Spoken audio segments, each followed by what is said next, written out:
Buenas tardes, vamos a terminar este ciclo del día de hoy. Primero que nada agradeciéndole al doctor Gerardo Buitrón su amable invitación.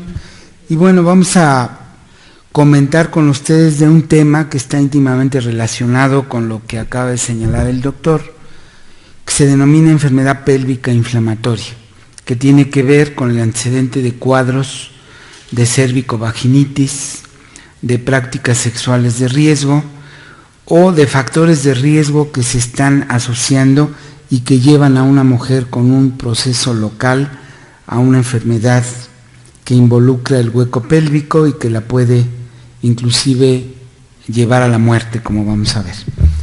Para hablar de un proceso infeccioso he escogido algunas diapositivas para tratar de recordar con ustedes que todos los procesos van a depender de una relación que hay entre el huésped y el germen que en un momento dado está interactuando. Y que este es un proceso evolutivo en el cual interviene una serie de factores para la determinación o la culminación. Las infecciones, hablando en términos objetivos, vemos esta diapositiva desde el año 94 que sigue estando vigente. O sea, bacteremia es un concepto que involucra solamente el que las bacterias estén en circulación, que pueden ser aisladas a través de un hemocultivo clásicamente durante un brote febril. Sepsis es la evidencia clínica de una infección más un cuadro de respuesta inflamatoria sistémica. Síndrome de sepsis es la repercusión que hay de esta infección y los cambios sistémicos que denota un paciente. Choque séptico es la relación o el cambio hemodinámico resultante del efecto de estos mediadores. Y bueno, ahora ya no se habla de choque refractario, sin embargo lo vemos clínicamente cuando es una paciente que está en etapas tardías y que no responde al tratamiento. Estos conceptos siguen estando vigentes y tenemos que tenerlos presente porque la enfermedad pélvica inflamatoria la podemos ver en nuestro consultorio o la podemos ver en un hospital, en una sala de urgencias o en una terapia intensiva, como vamos a ver.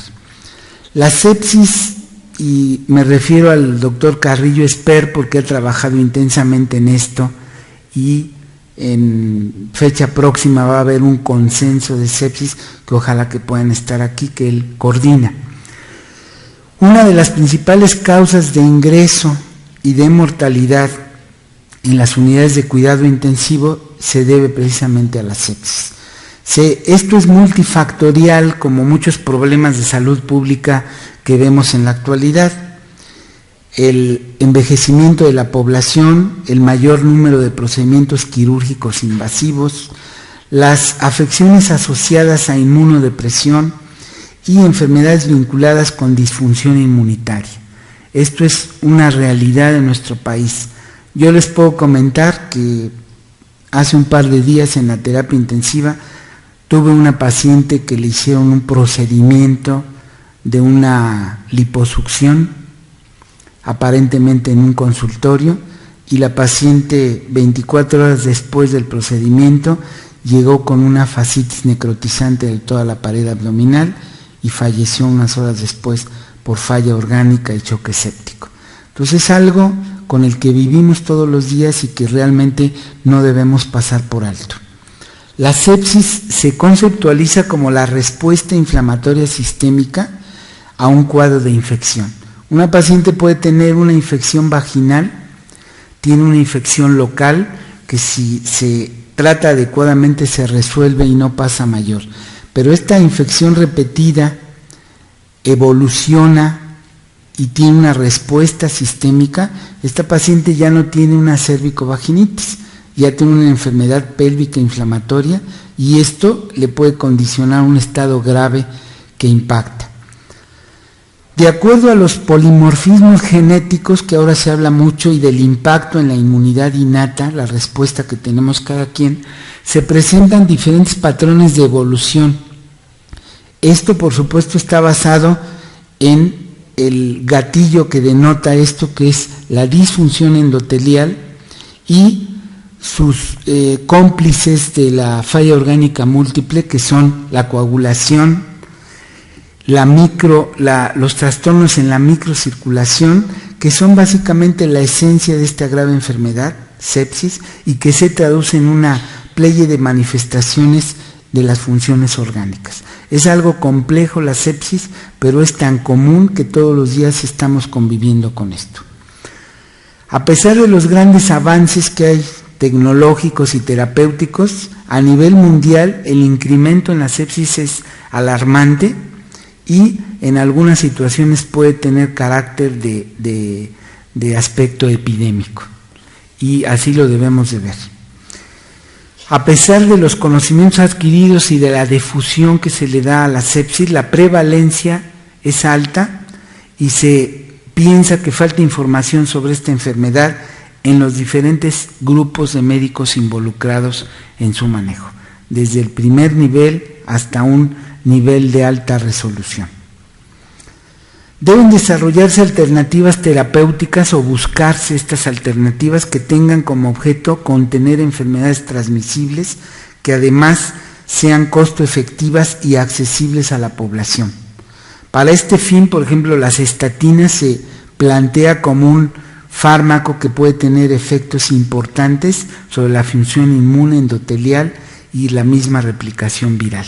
Y seguramente en un futuro próximo vamos a estar hablando constantemente de este grupo de fármacos y sus efectos sobre la sepsis, la respuesta inflamatoria, el daño endotelial, el daño en la coagulación y la fibrinolisis. ¿Por qué hablar cuando hablamos de aspectos de sepsis, por ejemplo, del endotelio vascular? Porque el endotelio, lejos de ser solamente una capa de células que recubre la cara interna de los vasos y que aísla de alguna manera la estructura arterial del vaso del contenido, que es un fluido hemático, es todo un órgano, ¿sí?, que sintetiza una serie de sustancias que mantienen la integridad de nuestro organismo en cuanto a microcirculación. Veamos, por ejemplo, que tenemos sustancias antitrombóticas o protrombóticas que cuando este epitelio se lesiona vamos a tener repercusión. Tenemos sustancias vasodilatadoras y también sustancias vasoconstrictoras. Tenemos síntesis y liberación de sustancias promotoras de crecimiento, así como inhibidoras del mismo, y aspectos inmunológicos que están mediados básicamente a través de moléculas de adhesión que regulan todos estos mecanismos. Entonces, cuando tenemos un daño endotelial, una enfermedad del endotelio dada por respuesta inflamatoria, generalmente por sepsis, por choque hipovolémico o por cualquier otra situación que altere este territorio, vamos a tener una serie de consecuencias multiorgánicas que pueden llevar a la muerte a un paciente. Y de la mano están los efectos a nivel celular que se propician por los cambios de estos mediadores celulares. La acidosis, recordemos que nuestras células son fábricas de ácidos y que nosotros constantemente tenemos que estar contrarrestando esta producción de ácidos. Cuando órganos clave como el pulmón o el riñón se comprometen, el paciente está en situación grave, puesto que sus mecanismos compensadores de esta tendencia que tenemos de la acidosis ya no van a ser tan efectivos. Y lo mismo sucede con el sistema de la coagulación y de la fibrinolisis, que están íntimamente ligados. Cuando una afección como la sepsis propicia daño endotelial, propicia cambios en la acidosis de las células y en los mecanismos compensadores y va más allá a los sistemas de coagulación y fibrinolisis, el paciente está gravemente comprometido y la situación celular va más allá de poderla resolver con la prescripción de un antibiótico o de algunas medidas de apoyo. ¿Qué es lo que entendemos o debemos entender por enfermedad pélvica inflamatoria? Realmente es un espectro de enfermedad que involucra al hueco pélvico y se presenta básicamente con dolor, flujo vaginal, secundario a la infección ascendente de microorganismos que se encuentran en vagina y cervix. Ya vimos con el doctor Buitrón que la vagina es una cavidad séptica, es una cavidad que comparte gérmenes que se mantienen dentro de un ecosistema y que en condiciones especiales van a proliferar y entonces van a comportar como verdaderos patógenos. Con frecuencia estas mujeres tienen, las que desarrollan enfermedad pélvica inflamatoria, actividades sexuales de riesgo, y esto las lleva a diferentes procesos clínicos que podemos englobar como endometritis, parametritis, salpingitis, oforitis, abscesos tubo-ováricos o bien un cuadro realmente de peritonitis. Como vemos, es un espectro amplio.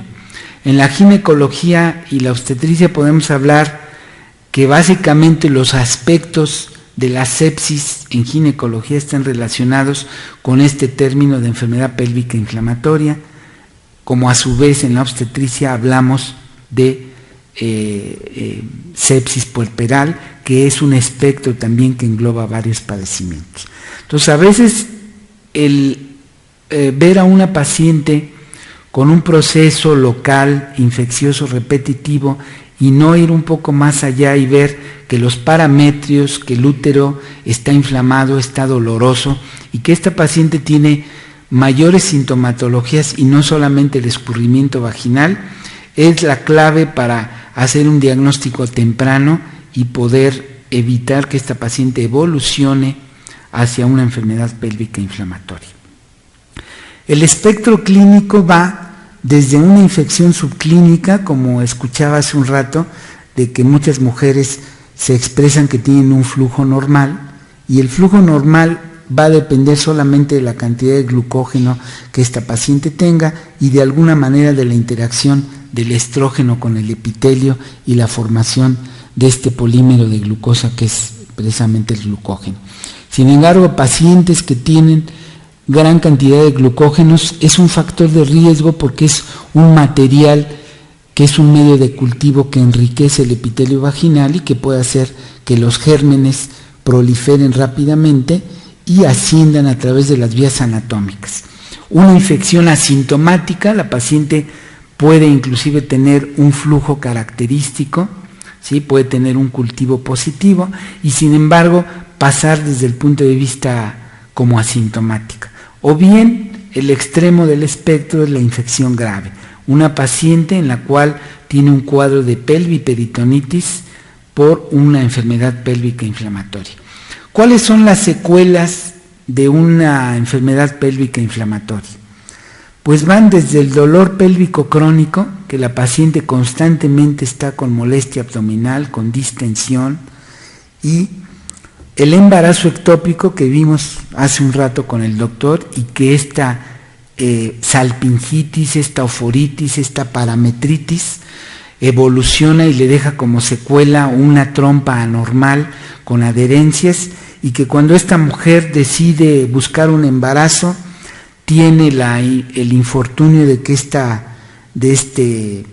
célula se atora en la tuba y entonces tiene un embarazo ectópico con todas las consecuencias que vemos. O bien puede ser que es una paciente que después de infecciones repetidas y de proceso abdominal difuso no bien diagnosticado, se busca embarazar y no se embaraza y tiene un cuadro de esterilidad secundaria.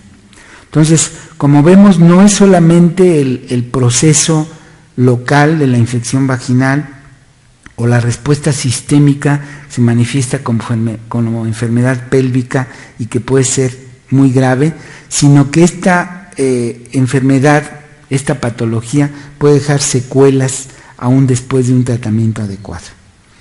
¿Cuál es el cuadro? Pues el cuadro está dominado por síntomas y signos. Los síntomas básicamente es el dolor, y el dolor ustedes saben que depende del umbral de cada paciente. Hay paciente muy sensible con un umbral muy bajo que siempre anda con mucha molestia, y hay una paciente, como la vemos en los hospitales de concentración, con abscesos tubo-ováricos y con una sintomatología mínima. Dolor al coito, que es muy característico y que muchas mujeres piensan que es normal o que porque están estrechas deben tener dolor, y nunca han pensado o han consultado como un síntoma que puede estar asociado con la enfermedad. Por supuesto, la leucorrea, que es característica y que para muchas pacientes la consideran normal, o bien la repercusión en el ciclo menstrual, un sangrado anormal, un sangrado intermitente entre una y otro ciclo menstrual. A veces no se le da la importancia que tiene, y esto puede ser también secundario a un proceso inflamatorio crónico que no se ha tratado adecuadamente.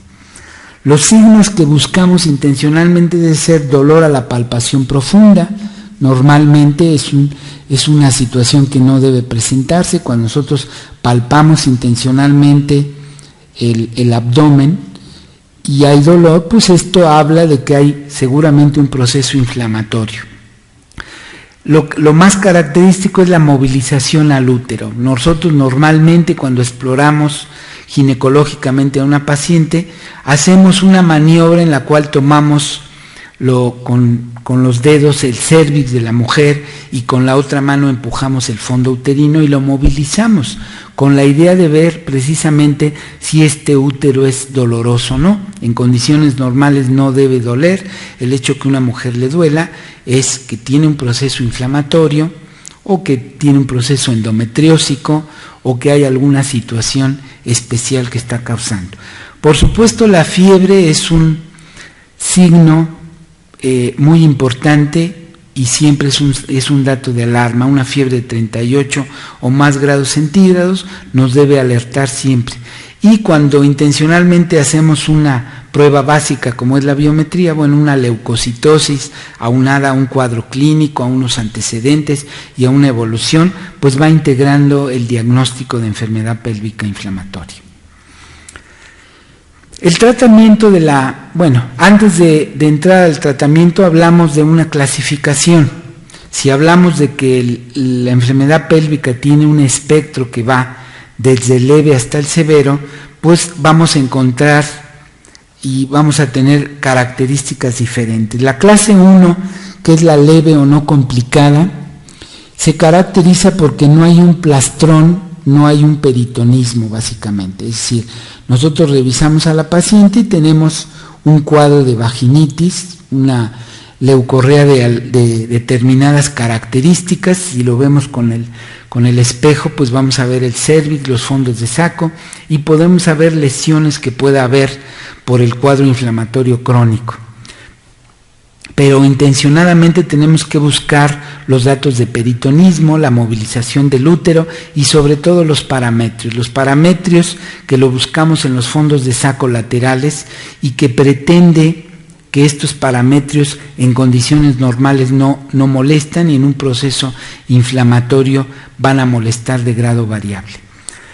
La clase 2 es una paciente con un proceso moderado o complicado, y esto se caracteriza básicamente porque encontramos engrosamiento de los parametrios y hay dolor a la movilización y a la palpación.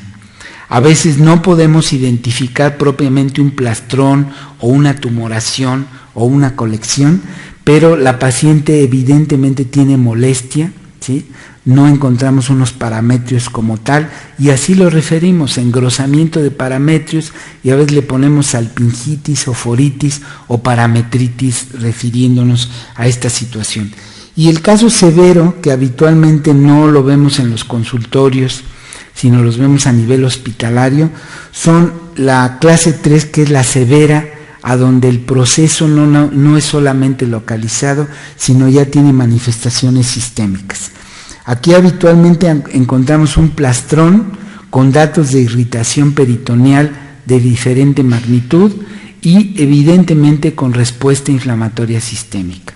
Son pacientes con fiebre, con taquicardia, con taquipnea, con leucocitosis y con algunos otros parámetros que podemos encontrar, pero básicamente tiene 2 o más de estos signos característicos de respuesta inflamatoria, que integrado a un cuadro clínico, a una evolución y a unos hallazgos de exploración, nos hacen pensar o integrar el diagnóstico de enfermedad pélvica inflamatoria.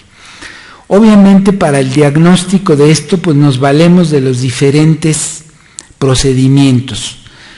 El armamento más importante en la actualidad, y ustedes lo saben, es el ultrasonido.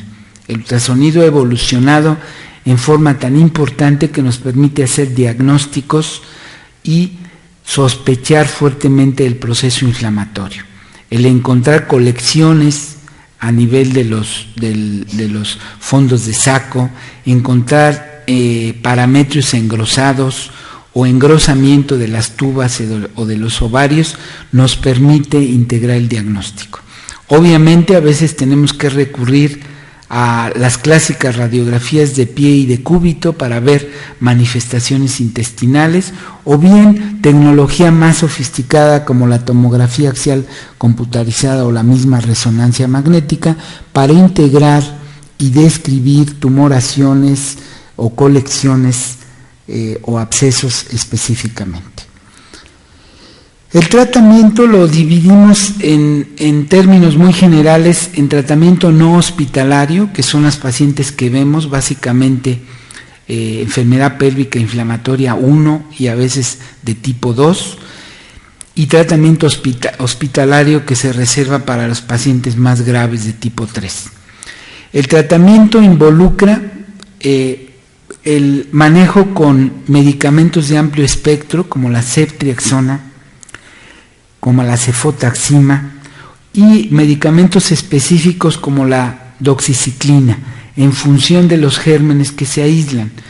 Antiguamente el germen predominante era el gonococo. En la actualidad el gonococo no es tan prevalente, sino variedad de otras bacterias como el ureaplasma, el micoplasma, que son mucho más frecuentes, y algunos otros gérmenes que pueden incluir inclusive gérmenes anaerobios. El uso de metronidazol o el uso de clindamicina, considerando que en el 40 o 60% de las veces está involucrado gérmenes anaerobios, es de alguna manera obligado.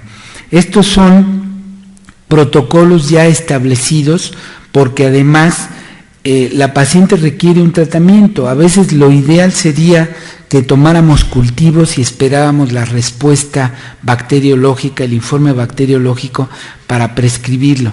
Sin embargo, cuando nosotros conocemos la epidemiología de los gérmenes que comúnmente están colonizando estas cavidades vaginales en nuestro medio, básicamente es una flora dada por gérmenes gram positivos, negativos y anaerobios, y estos esquemas empíricos han demostrado que son resolutivos en un porcentaje muy alto. En el tratamiento hospitalario los medicamentos básicamente se usan por la vía parenteral o se procura que sean por vía parenteral, bajo vigilancia estrecha, seguido por monitoreo de laboratorio y gabinete y desde luego por seguimiento clínico. Estos tratamientos deben de darse por un esquema de 7 a 14 días, dependiendo de la respuesta, y el tratamiento médico va muchas veces en los casos severos a combinarse con un procedimiento quirúrgico. La enfermedad inflamatoria de tipo 3, en la cual está involucrado ya el peritoneo a través de abscesos tubováricos que pueden o no estar abiertos a la cavidad o que se abren intencionalmente cuando se somete a procedimiento quirúrgico, debe cubrir esta gama de microorganismos para evitar una respuesta inflamatoria sistémica que evolucione a sepsis grave o choque séptico. El tratamiento médico va a depender de la respuesta de cada paciente, pero por supuesto también de qué tan involucrados están los gérmenes en los diferentes órganos y qué tanta respuesta tenga esta paciente. El tratamiento quirúrgico que se requiere en la mayoría de los casos de pacientes tipo 3 y algunos tipo 2 va desde la laparotomía exploradora, que va a decidir el manejo que se le va a dar a esta paciente, con muchas veces el drenaje de abscesos tubováricos, pero frecuentemente va a involucrar la histerectomía, que puede ser total o subtotal dependiendo de las condiciones, y simultáneamente la participación de salpingoforectomía, que puede ser unilateral o bilateral con cierta frecuencia. ¿Por qué? Porque el germen o los gérmenes que están involucrando los órganos de la economía y que están causando esto deben erradicarse para poder lograr una curación en estas pacientes. Vean ustedes en una revisión que hicimos recientemente de la terapia intensiva del hospital, vean que en un año de 333 pacientes que ingresaron a la terapia de gineco, el 14%, o sea 46 pacientes correspondían a pacientes ginecológicas. Y vean cómo la sepsis involucra prácticamente a la mitad de estos ingresos. El 22 pacientes, que son el 48%, ingresaron por enfermedad pélvica inflamatoria, pacientes que tenían una enfermedad pélvica tipo 3, que llegaron con abscesos tubováricos, catalogadas como salpingoforitis, pelviperitonitis o enfermedad pélvica inflamatoria como tal. Les voy a comentar, para concluir esta pequeña charla, un cuadro reciente que está en el hospital todavía, una mujer de 44 años que ingresa al hospital con un cuadro típico de enfermedad pélvica inflamatoria, un cuadro de 10 años de evolución, caracterizado por dolor crónico abdominal, distensión, leucorrea y como antecedente importante el que tuviera un dispositivo de 15 años de evolución. Vean, cuando la paciente llega, bueno, sus parámetros de laboratorio más importante: biometría, pruebas de función, electrolitos, química sanguínea, y la evolución que va teniendo conforme se va dando el tratamiento. Esta paciente tuvo manifestaciones sistémicas, no tuvo un choque séptico como tal, pero tenía respuesta inflamatoria sistémica y fue clasificada como una paciente con sepsis grave. Vean en la imagen tomográfica, en la imagen de resonancia, cómo se logran identificar 3 abscesos importantes que inicialmente se habían pensado que fuera una tumoración, así fue referida al hospital, como una tumoración dependiente del anexo izquierdo, para que la viera el servicio de oncología. Vean las imágenes de rayos X, cómo se ve el dispositivo ahí en la placa simple, cómo se ven algunos niveles, la placa de tórax sin repercusión y las placas de la resonancia, cómo se identifica las 3 tumoraciones que realmente eran 3 abscesos, ¿sí?, que estaban confinidos al útero y al anexo derecho. Aquí se identifica el dispositivo. Esta paciente fue sometida a la parotomía después de 48 a 72 horas de impregnación con esquema antibiótico, con ceftriaxona, metronidazol. Se encontró un absceso muy grande que correspondía a la tumoración que nosotros veíamos en el útero hacia el anexo derecho. Se drenaron casi 500 mililitros de material purulento, fétido. Las asas intestinales estaban pegadas, los anexos estaban pegados al útero, formando todo un plastrón con el recto sigmoides. Esta paciente pues requirió hacerle un drenaje del absceso, un lavado de la cavidad, una histerectomía subtotal, puesto que el muñón del cérvix prácticamente no era accesible por el proceso inflamatorio ahí a nivel parametrial. Esta paciente fue monitoreada desde el punto de vista hemodinámico y se hizo un seguimiento puntual de ella y la evolución fue favorable. Ella requirió 4 días después una segunda laparotomía, otro lavado de cavidad y un cierre de la cavidad, logrando una curación. Realmente enfermedad pélvica inflamatoria es más común de lo que creemos. A veces le restamos importancia porque vemos que es un cuadro de cérvico-vaginitis, o a veces nos vamos más allá y decimos que tiene parametritis o salpingo-foritis, pero realmente son pacientes que le debemos dar un tratamiento. Yo soy de la opinión, y eso dice la literatura, que las pacientes con infecciones repetitivas se debe dar tratamiento sistémico y local, se debe dar tratamiento a la pareja o a las parejas. A veces hay que indagar, porque si le damos el tratamiento solo a una pareja y ella tiene más de uno, pues realmente los gérmenes están rebotando. Las prácticas sexuales de riesgo, que en nuestra época cada día son más frecuentes, también es un factor que se asocia con esto. El dispositivo debe recambiarse cada 2 años, porque el dispositivo se coloniza, y este dispositivo colonizado va a ser un foco séptico que va a estar diseminando estos gérmenes. Entonces, las pacientes requieren tratamiento mixto, sistémico, local. Habitualmente no es un solo germen el que se comparten, se debe dar tratamiento para varios gérmenes. Idealmente hay que procurar hacer cultivos y dar un tratamiento guiado, pero cuando esto no es posible hay que hacer un tratamiento sistémico. Realmente no es un tema muy grande la enfermedad pélvica inflamatoria, pero yo creo que es un tema relevante, ¿sí? Cuando pensamos que en la medicina hemos visto muchas cosas y nos encontramos que hay cosas que no son muy comunes, y esta es precisamente la enfermedad pélvica inflamatoria.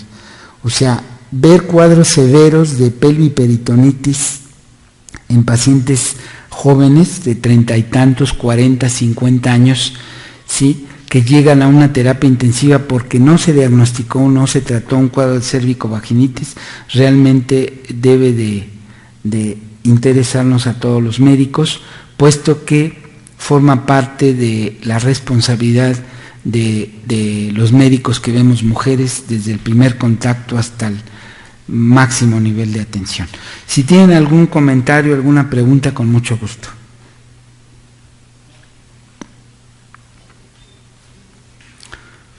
Si no hay preguntas o comentarios, quiere decir que todo está claro o que no se entendió nada, ¿no? Pero yo espero que realmente les sea de utilidad. Son cosas sencillas, muy prácticas, y que seguramente les van a ser de utilidad. Gracias.